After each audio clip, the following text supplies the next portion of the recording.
One day, I came home and found that my husband had disappeared and left without a trace. A few days later, I found out that him and my sister had eloped. That was 12 years ago. He recently contacted me on the phone, stating, "I'm coming to my home with my wife, and you are in my way. Get out of my parents' house." He was annoyed that I was living at his parents' house. It's been 12 years since they eloped, and I guess he intends to take my sister as his wife now that things have cooled down. But they don't know. They don't know how drastically the family, including myself, have changed since then. My name is Melanie Miller, and I am 27 years old. I studied and majored in web design and started to work in a web production company. That's where I met my husband, Shane. Shane works in the sales department for the company and is friendly by nature. His charm swept me in, and we got married shortly after a year of dating. Once I was a part of the family, we decided to live together in his parents' home. By then, I quit my job at the web production company and started work as a freelance web designer. I decided to work from home so that I could keep up with my household and support my husband's lifestyle. At first, I had some trouble finding work, so my income wasn't stable. Now, however, I have no trouble finding work and maintaining a stable income. I could work at my own pace and put my family first. I could spend quality time with my husband and his family during the mornings, evenings, and even before bedtime. I was so satisfied with life. However, I noticed that my husband started to change his friendly attitude, little by little. It all started when I started to make twice the amount of money compared to what I was making 2 months prior at my old job. I was ecstatic to have reached and surpassed my salary that entire day. I couldn't wait to tell my husband when he came home from work. He's going to be so happy for me, I thought to myself. As soon as I knew he was home, I ran up to the front door with a huge grin on my face. "Shane, guess what? My income last month was twice the amount that I would have made at my last job." "What? Are you serious? Your last job had great benefits and pay, right?" "Yeah, but I've been wanting more. I finally did it." Yep. "That's it? What? You want me to throw you a party?" My husband was being unusually sarcastic and negative. I didn't know where the attitude was coming from, so I asked, "Shane, are you mad at me for something? Did I do something wrong? I genuinely thought that you'd be happy for me." "Why would I be happy? It's not like my salary went up." "Well, yeah, but can't you just be happy for your wife?" "Really?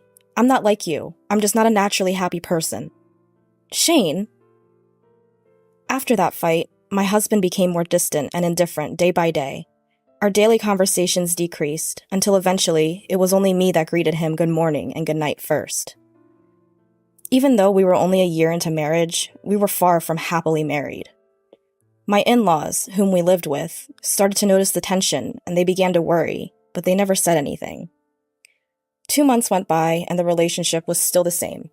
We ate our meals together but sat in silence. He'd switch the channel when I was in the middle of watching something and would eat all of the food in the house that I'd buy without asking for permission. Whenever I tried to confront him, he'd argue with me, so I just kept it to myself. Then finally, one day, I was cleaning the house, and my mother-in-law came up to me looking anxious.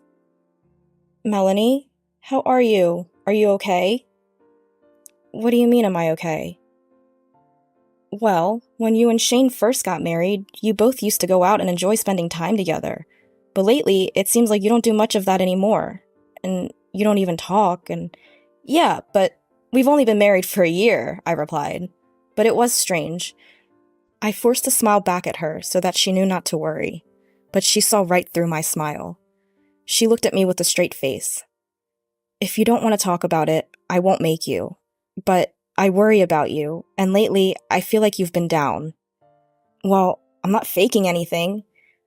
"Well, your father notices it too. Him and I are just worried that you might be overwhelming yourself." "Oh, Mother. Honestly, it probably was my fault that my husband was uncomfortable with me earning more. But on the other hand, I also felt alone in my accomplishment. And in the moment, I was so happy that she finally acknowledged and noticed the pain I was in. It brought tears to my eyes. So I decided to tell her everything. After listening to what I had to say, she started to rub my back and responded, "I am so sorry on behalf of him. He is not man enough to sincerely be happy for you and your success. No, it's my fault. It was selfish of me to think that he would have genuinely been happy for me. But that's something you shouldn't have to worry about in a marriage, Melanie.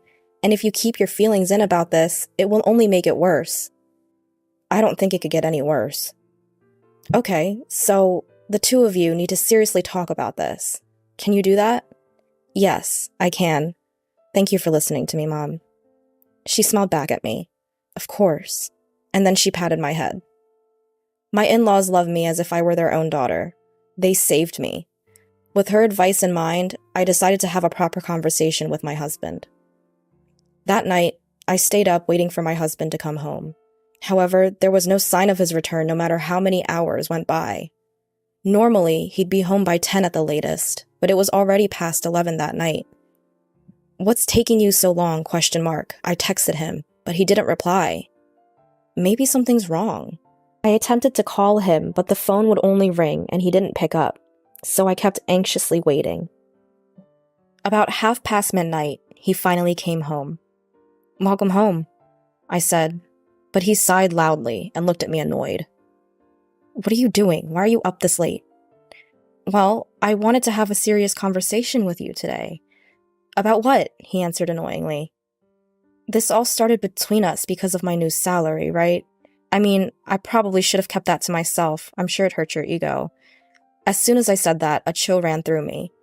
There he was, in front of me, with a cold look on his face. I was frozen in fear. He replied hatefully, "There's nothing to talk about, and it's pathetic that you're waiting up for me to come home." I'm trying to have a better relationship with you, Shane. That's the problem, clearly. I made a mistake in finding the right partner. No. I'm tired from working overtime. You don't get to talk because all you do is sit around at home all day. My husband stormed past me and went upstairs to the room. I couldn't get myself to move until I was sure he was fully upstairs. Why was he even talking to me like that? I just want to live a normal, married life. My mother-in-law had given me the push that I needed, but nothing had been resolved. Regardless, I don't want to push another conversation with him after that attitude. I felt like he completely invalidated me as a person, so my heart grew bitter. 2 more months went by, and we didn't talk. The days were long, and they passed by in a daze. That was when I came home one day and found that my husband was gone. I looked in his room and had a weird feeling. I thought, what? Shane's room is never clean. Shane is not a clean and tidy person, to say the least, but his room was surprisingly clean. The clothes in his closet and his suitcase were gone. I finally realized that he moved out of the house. I rushed to call my in-laws, but their phone was either turned off or disconnected.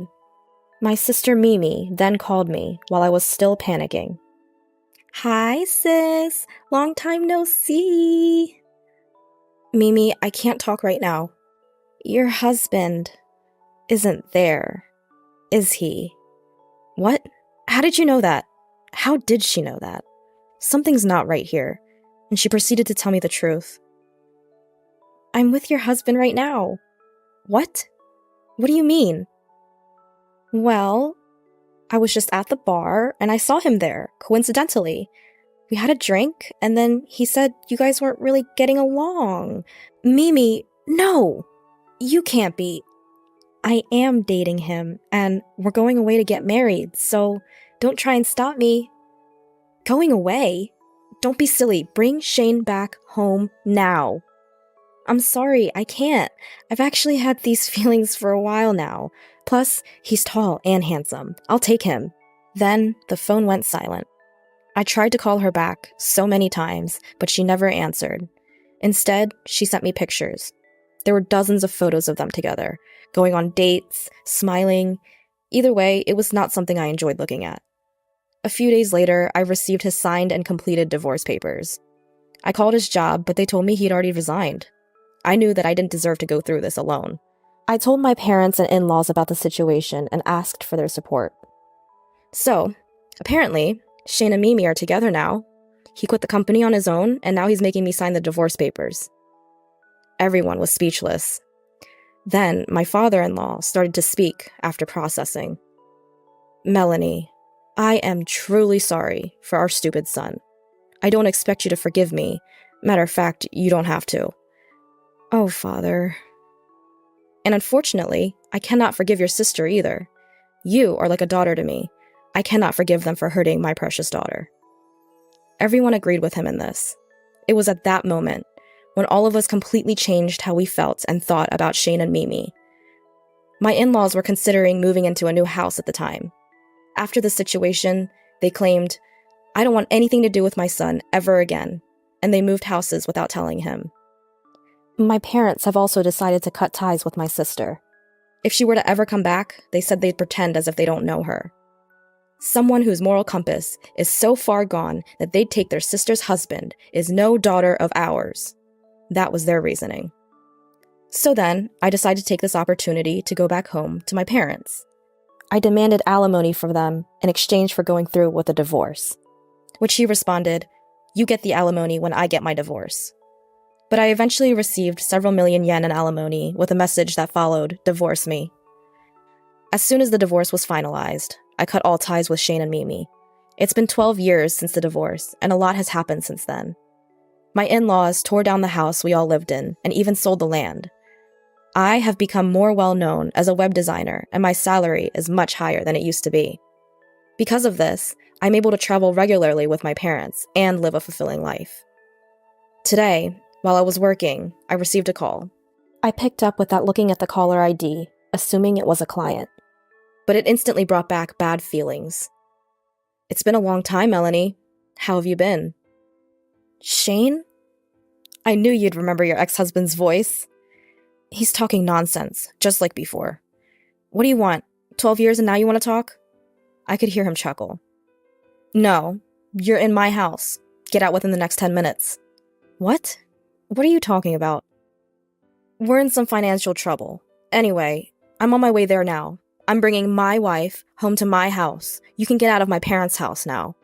Apparently, he still thinks I'm living with his parents. He really thinks that after 12 years, things have cooled down and they'll finally be accepted. In the background, I hear, "That's right, get out of there," coming from my sister. But they really don't know. Do they really think that just because it's been 12 years, all is forgiven? The world is not that kind, and I will show them hell if I have to. But I took a deep breath and said, "If you want to go home, go home. I'm not at your parents' house anymore." "Oh, really? Did my dad kick you out?" "How dumb can you be? Your parents' house doesn't even exist anymore." "Huh? What do you mean it doesn't exist anymore?" Shane's voice started trembling with anxiety. At that exact moment, he pulled up to where the house used to be. He screamed, "What the hell?" And I could hear the anguish in his voice. I then continued, "As soon as you eloped, we decided to cut ties with you both. Your parents have moved out, and my parents completely disowned the woman you're with. There's nowhere for you to come back to." Are you kidding me? How is this even possible? Believe it or don't, be my guest. Your parents, my parents, and I don't consider you family. You aren't worthy enough since you both ruin people's lives. That's terrible. But family? And who ruined your family? Don't ever call me again. I won't let you people ruin my life any more than you already have. As soon as I said that, I hung up and blocked the number. This time, I severed the last connection. After their failed trip to his parents' home, they decided to try my parents. But my parents already disowned her. My sister is sobbing loudly, to which my parents responded, "Who are you?" and completely ignored them at the gate. Then, they both got down on their knees and started to plead. "Please, parents, please forgive us. We have nowhere to go, please." Shane was following along with Mimi. "I'm begging you as well. My parents' house is gone. We have nowhere to go.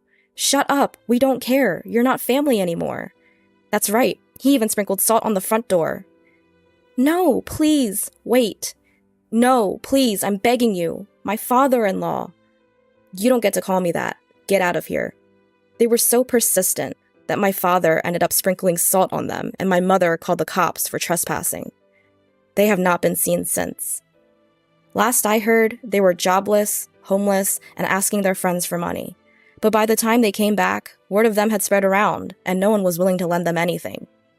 Anyway, it's unlikely that they could even survive in their hometown. They'd have to start scratch from somewhere else. But they brought that on themselves. They sowed their seeds, and they'll have to suffer for it. Me and my parents, of course, will never see them again. And they will live the rest of their lives full of regret.